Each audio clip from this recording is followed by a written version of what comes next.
Vice President Wang Qishan has visited the British Embassy in Beijing to sign the condolence book following the death of Queen Elizabeth.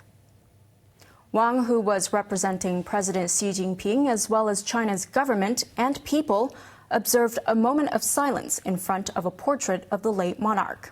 The vice president said Elizabeth had contributed greatly to Sino-British relations. In Hong Kong, many people used the last day of the long holiday weekend to pay their respects outside the British consulate in Admiralty. A queue stretched to Hong Kong Park, and it took 3 hours for people to reach the front to place flowers, candles, and photos of the Queen.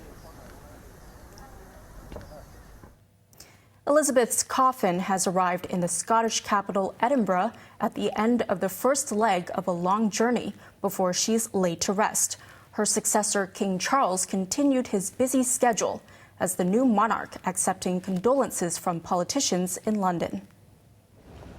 Britain's new monarch, King Charles III, accepted condolences following the death of Queen Elizabeth from members of both Houses of Parliament.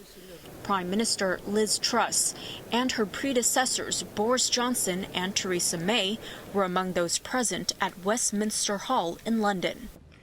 I am deeply grateful for the addresses of condolence by the House of Lords and the House of Commons, which so touchingly encompass what our late sovereign, my beloved mother, the Queen, meant to us all. As I stand before you today, I cannot help but feel the weight of history which surrounds us. Charles then flew to Edinburgh to attend a special service for the Queen.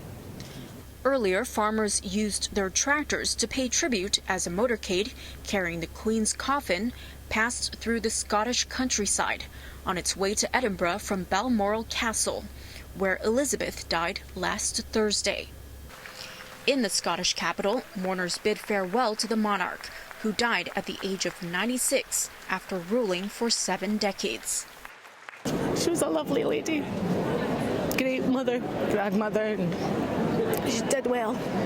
Very proud of her. Just important to say goodbye.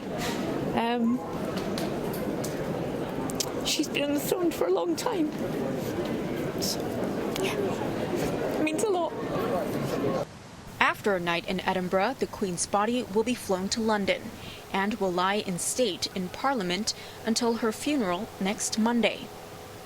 Prince Harry, who made a surprise appearance with his brother William over the weekend, released his first statement since his grandmother's death. "Thank you for your sound advice," he wrote. "Thank you for your infectious smile.